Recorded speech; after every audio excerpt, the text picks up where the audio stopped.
Doctor نے آ کر بتایا زیبا کے پاؤں کی بینڈیج کر دی گئی ہے، مگر زخم سڑنے کی وجہ سے زیبا کو تیز بخار بھی ہے اور معدے میں انفیکشن بھی۔ ہمیں رات اسپتال میں رکنا تھا۔ اس صورتحال میں آغا جانی کو تنہا اسپتال میں چھوڑ جانا بہت نامناسب سی حرکت تھی، اور گھر جا کر بھی مجھے کون سا سکون مل جانا تھا۔ رات اسی ششوپنج میں گزرتی، اس لیے بہتر یہی سمجھا کہ ان کے ساتھ رک جاؤں۔ وہ بھی کچھ بتانا چاہتی ہیں اور میں بھی معاملے کی تہہ تک جانا چاہتا ہوں، سو میں نے ان سے کہا کہ اگر وہ چاہیں تو زیبا کے روم میں آرام کر لیں، میں باہر بیٹھا ہوں۔ آغا جانی نے زیبا سے ملنے کی خواہش کی اور ہم اس کمرے کی طرف بڑھے۔ میں باہر ہی رک گیا، مگر انہوں نے اشارے سے مجھے ساتھ آنے کے لیے کہا۔ اسپتال کے اس کمرے میں زیبا کی موجودگی کو بامشکل 2 سے 2.5 گھنٹے گزرے تھے، مگر اس کمرے میں بھی وہی ناگوار بو بس چکی تھی۔ یہاں ٹھہرنا محال تھا۔ وہ بیڈ پر بھی شکنجوں میں کسی ہوئی تھی، اس لیے کوئی خطرہ نہ تھا، شاید سو رہی تھی۔ آغا جانی محبت سے اس کے ماتھے اور سر پر ہاتھ پھیرتی پیار کرتی رہیں۔ آنکھوں سے آنسو رواں تھے۔ میں نے خود کو اس لمحے بہت بے بس محسوس کیا۔ ہم کمرے سے باہر آ گئے۔ آغا جانی نے خود کو قدرے سنبھال لیا تھا۔ اسی اثنا میں وجاہت ہمدانی کی 2 کالز آ چکی تھیں اور زرنگار بھی گھر پہنچ کر کال کر چکی تھی۔ میں اور وہ کمرے کے باہر بیٹھے تھے۔ آغا جانی نے زیبا کے بارے میں بات شروع کی۔ کہنے لگی میری بیٹی بہت لاڈلی اور ناز و نم میں جوان ہوئی ہے، اور اب اس کی یہ حالت دیکھ کر میرا دل کٹ جاتا ہے۔ اذان میاں اولاد اور جوان اولاد کا دکھ رب دشمن کو بھی نہ دے۔ وہ بچپن سے ہی بہت ڈرپوک تھی، اندھیرے اور اکیلے رہنے سے ڈرتی تھی، ہر وقت میری جان سے لگی رہتی یا آغا جان کے ساتھ۔ ہم فیصل آباد میں رہائش پذیر تھے، بہت بڑی حویلی اور بہت حسین لان ہمارا۔ آغا جان کو باغبانی کا بہت شوق تھا، سارا لان ان کے ہاتھوں کا بویا تھا۔ زیبا اس وقت 7 سال کی تھی، وجاہت 11 سال کا۔ یہ دونوں بچے ہی ہماری زندگی کی رونق تھے۔ گرمیوں کے دنوں میں اکثر ایک کالی بلی کا ہمارے لان میں آنا جانا رہنے لگا۔ یہ اتنی کوئی خاص بات بھی نہیں تھی، مگر آج آغا جان کو بلیوں سے چڑ تھی۔ ان کی ناپاکی، نجاست اور بدبو کسی کو بھی برداشت نہیں تھی، مگر جانور کو کون روک سکتا تھا۔ وہ بلی ہمارے لان کی کیاریوں میں اکثر بیٹھی ہوتی تھی۔ ہم سب ہی نے ایک بات محسوس کی تھی کہ وہ ہمیں ٹکٹکی باندھ کے دیکھتی رہتی۔ ہم جب بھی لان میں بیٹھے یا بچے کھیل رہے ہوں، ہمیں اس کا دیکھنا بہت پراسرار ناگوار لگتا۔ اسے بھگانے کی ہر ممکن کوشش کی، مگر کوئی طریقہ کارگر نہ ہوا۔ آغا جانی کی غیر موجودگی میں اکثر خان سامہ سے کہہ کر میں اسے دور ڈلوا دیتی۔ بے زبان جانور ہے، رحم آ جاتا تھا مجھے۔ ایک دن دونوں بچے فٹ بال سے کھیل رہے تھے کہ بال اس منحوس کے پاس جا گری۔ زیبا بال اٹھانے لگی۔ آغا جان کملوں کی گڈائی کر رہے تھے، ان کے ہاتھ میں کھرپی تھی۔ زیبا جیسے ہی بال لینے کیاری کے نزدیک گئی، وہ بلی زیبا پر حملہ آور ہوئی، اور آغا جان نے کچھ سوچے سمجھے بغیر ہاتھ میں پکڑی کھرپی سے اس بلی کو ماری۔ نشانہ اتنا ٹھیک لگا کہ کھرپی سیدھی بلی کی گردن پر لگی اور وہ گر کے کیاری کے پاس تڑپتی لوٹتی رہی۔ بچے بری طرح سہم گئے تھے۔ بلی رو رہی تھی۔ وہی منحوس آواز سنی ہے نا آپ نے؟ میں نے کسی معمول کی طرح سر اثبات میں ہلایا۔ بلی روتی رہی۔ ہم میں سے کسی کی ہمت نہ تھی کہ اسے اٹھاتے۔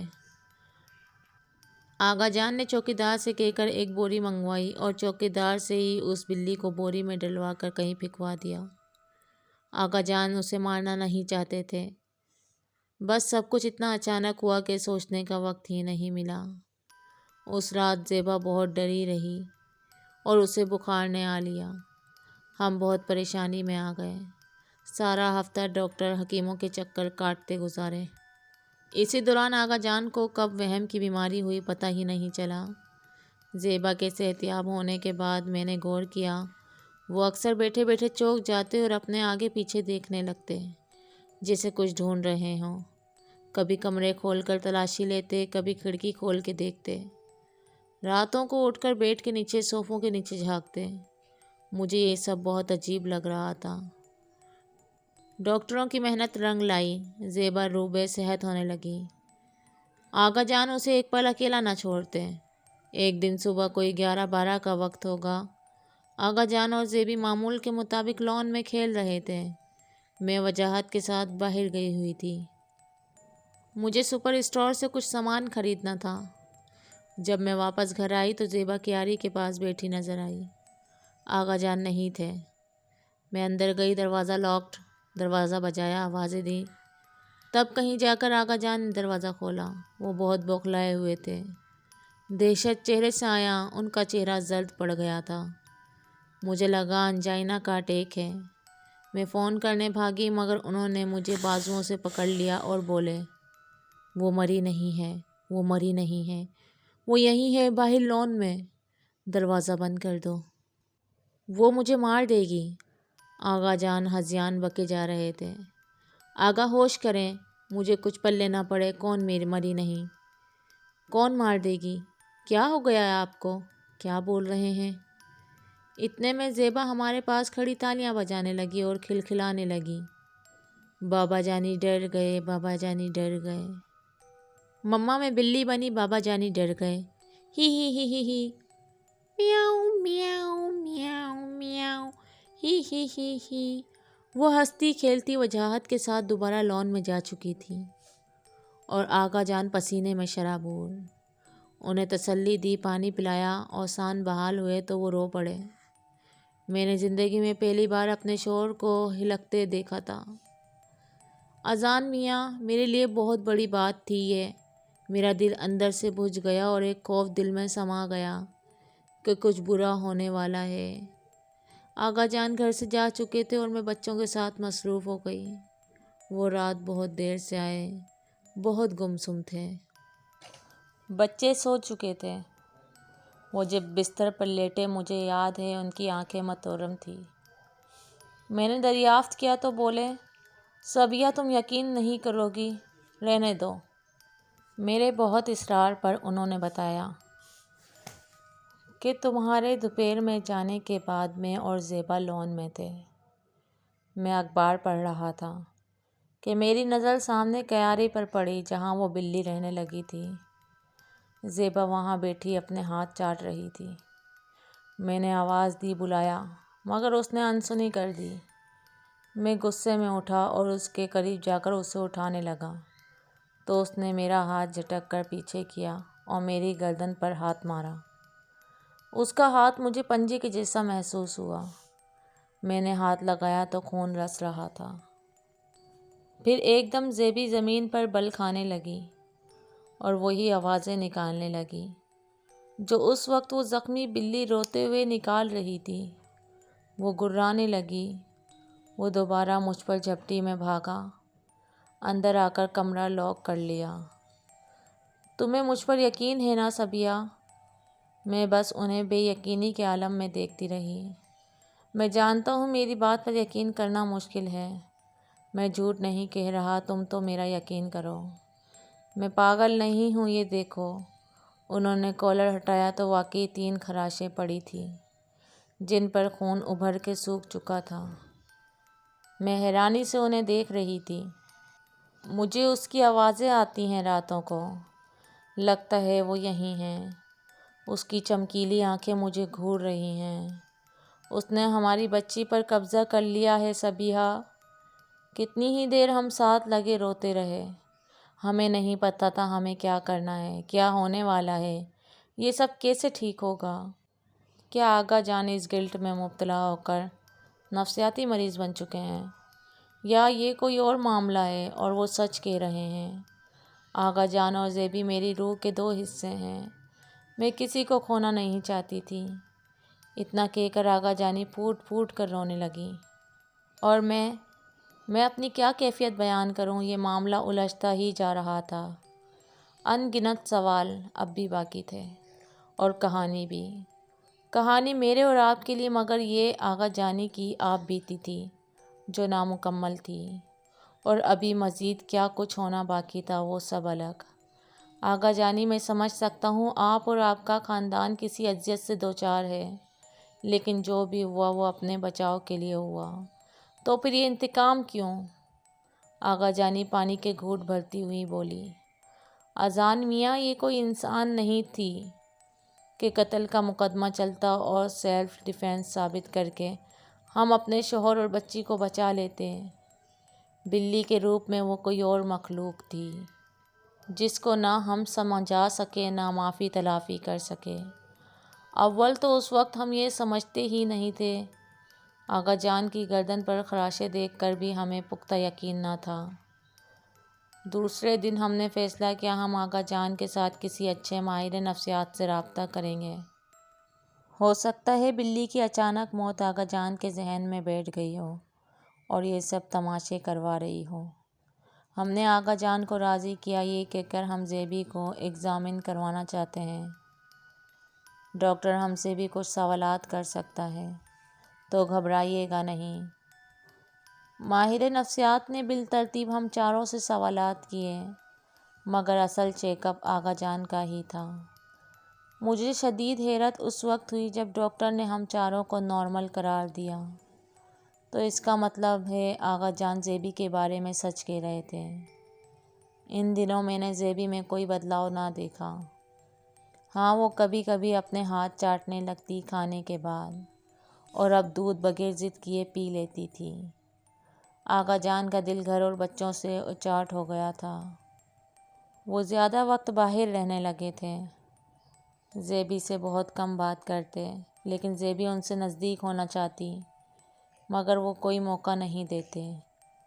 زیبی کی طرف سے پھر کوئی ایسی بات نہیں ہوئی، ہم مطمئن تھے، مگر ایک بو اکثر آنے لگی تھی گھر سے۔ ایک دن وہ کہنے لگے، صبیہ میرے دوست کے ایک دوست انڈیا سے آئے ہیں، کاروباری دوست ہیں، مگر دم تعویذ بھی کرتے ہیں۔ میں چاہتا ہوں وہ کل کھانے پر ہمارے ساتھ ہوں۔ مجھے کیا اعتراض ہو سکتا تھا؟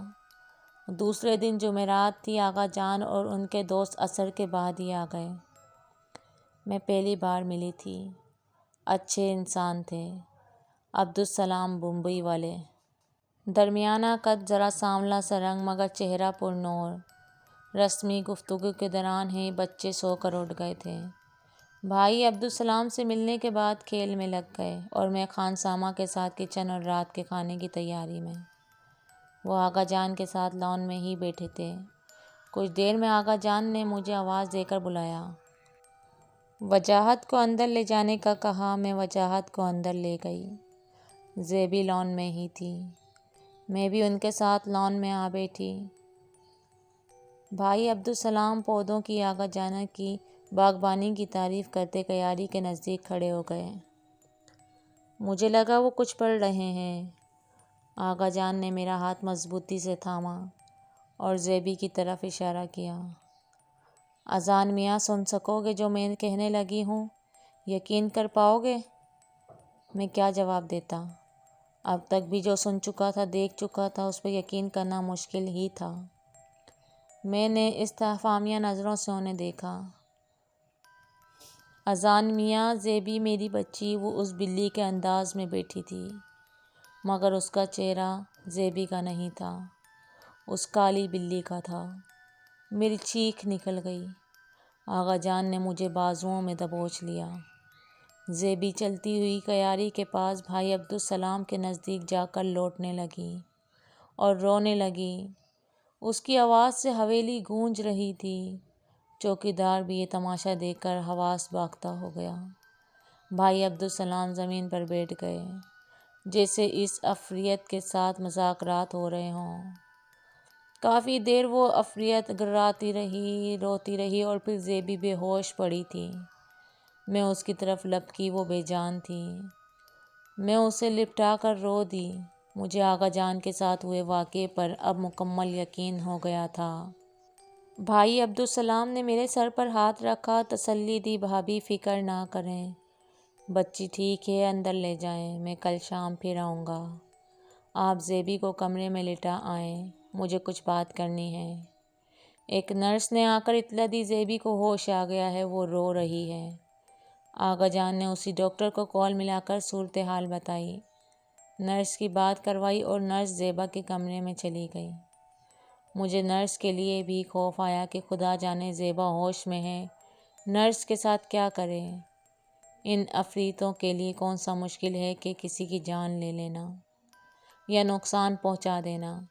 کہیں ایسا نہ ہو وہ عفریت نرس میں منتقل ہو کر آزاد ہو جائے اور ہم زیبا کو قید کیے بیٹھے رہیں۔ سوچ کی یلغار تھی کہ رکنے کا نام نہیں لے رہی تھی۔ صبح کے 4:45 بجے تھے، فجر کا وقت تھا۔ یہ آپ بیتی ادھوری چھوڑنا نہیں چاہتا تھا، مگر نماز زیادہ اہم تھی۔ آغا جانی سے اجازت لے کر میں فجر ادا کرنے چلا گیا۔ واپسی پر سوچا چائے، کافی اور بسکٹ لے لوں۔ آغا جانی بھی رات سے بھوکی تھی۔ اسپتال کی فارمیسی کے ساتھ ہی سبزہ اور 4-6 بینچیں تھیں۔ میں نے سگریٹ سلگائی۔ او خدا، میرا فون شاید ڈیڈ تھا۔ امی کی کال آئی ہوگی رات کو، پریشان ہوں گی، مجھے بالکل خیال نہیں رہا۔ میں نے فارمیسی والے لڑکے سے کہا ایمرجنسی کال کرنی ہے یار، چارجر نہیں ہے کیا؟ کچھ دیر موبائل چارج کر دو گے؟ اس نے حامی بھر لی۔ میں فون اسے دے کر واپس بینچ پر آ بیٹھا۔ سر اور جسم بری طرح دکھ رہا تھا۔ سارے دن کی نوکری کے بعد یہ افتاد، پھر پوری رات کی جاگ، اس قدر تھکن ہو رہی تھی کہ بیان نہیں کر سکتا۔ ٹھنڈی ہوا سر سہلانے لگی اور میری آنکھیں تھکن اور نیند کے خمار کے باعث بند ہوتی چلی گئیں۔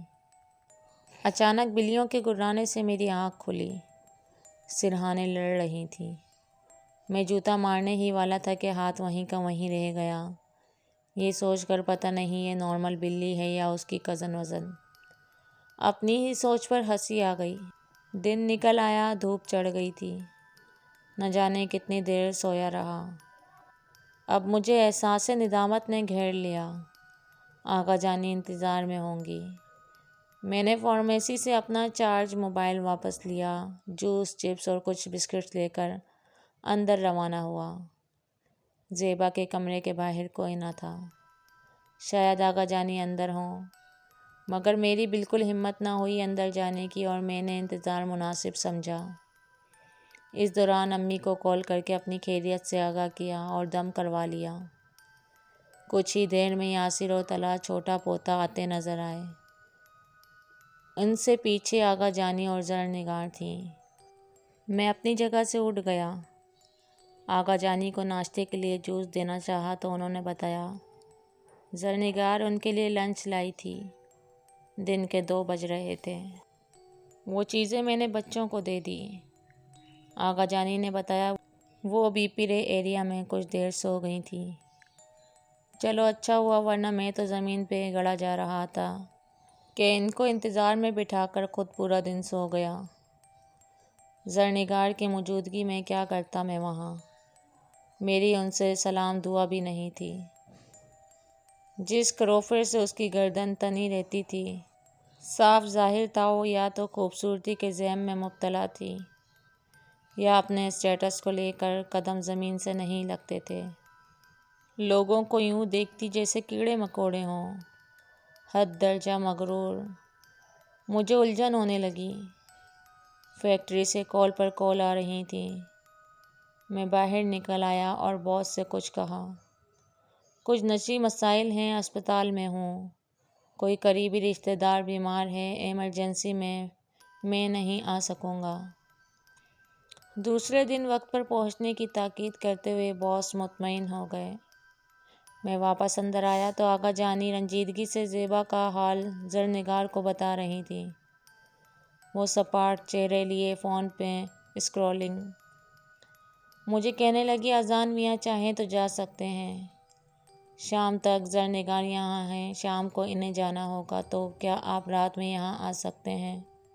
وجاہت یہاں ہوتے تو میں آپ کو زحمت نہ دیتی۔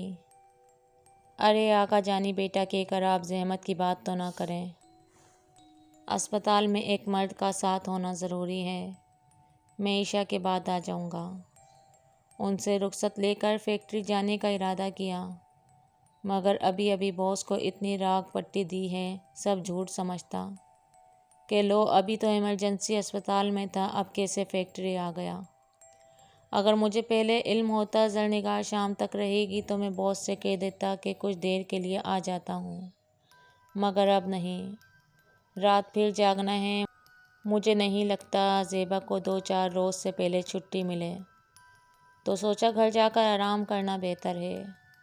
گھر پہنچ کر فریش ہوا، ظہر ادا کی، شام کے لیے کپڑے استری کیے، ذہن انہی ساری باتوں کو دہراتا رہا اور بس لیٹ گیا۔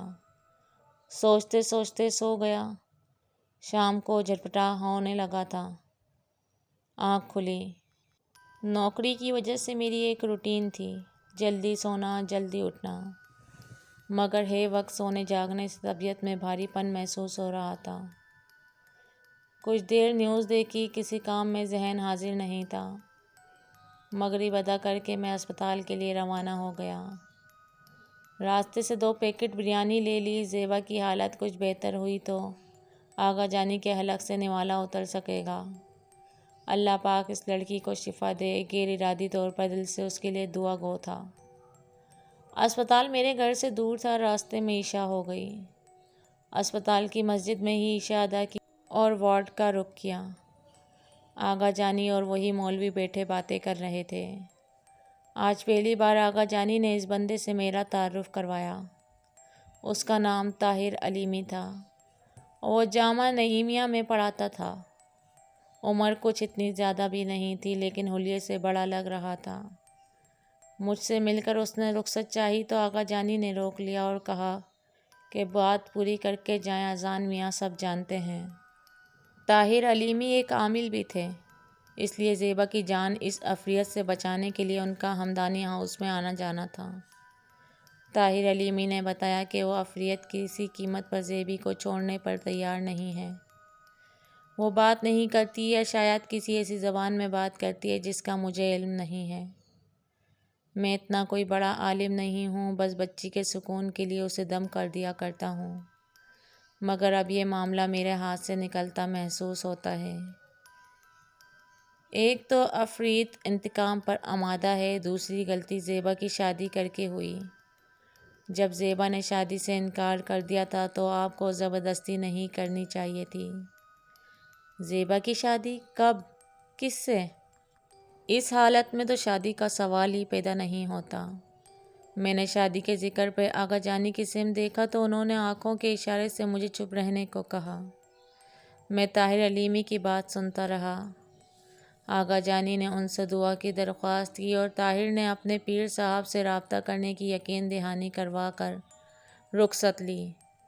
میرے ذہن کے پرزے ایک بار پھر حرکت میں آ چکے تھے اور دھڑا دھڑ بے حساب سوال پہ سوال گھڑنے لگے۔ میں نے آغا جانی سے زیبا کی طبیعت دریافت کی۔ انہوں نے بتایا زخم بہتر ہے اور معدے میں معمولی انفیکشن تھا، وہ اب پہلے سے بہتر ہے، مگر ڈسچارج کل صبح کریں گے۔ البتہ پاؤں کی بینڈیج روز ہونی ہے، جو گھر میں بھی ہو سکتی ہے۔ ڈاکٹر چونکہ وجاہت کا دوست ہے اور اتنا ہی جانتا ہے کہ وجاہت کی بہن کو کوئی دماغی عارضہ ہے، اس لیے ہر ٹریٹمنٹ زیبا کی بے ہوشی میں ہو، ورنہ وہ مشتعل ہو جاتی ہے۔ اس لیے زیبا جب سے ایڈمٹ تھی اسے مستقل ذہنی سکون کی ادویات دی جا رہی تھیں، اسی لیے وہ تمام وقت نشے کی حالت میں رہی ہے۔ وجاہت ہمدانی کی کال آئی تو میں اٹھنے لگا، مگر آغا جانی نے مجھے بیٹھنے کا اشارہ کیا۔ میں بیٹھ گیا۔ مجھے اچھا نہیں لگتا کوئی فون پر بات کرے تو اس کے منہ کے آگے بیٹھے باتیں سنتا رہوں، مگر اس وقت آغا جانی نے خود بیٹھے رہنے کا کہا تھا۔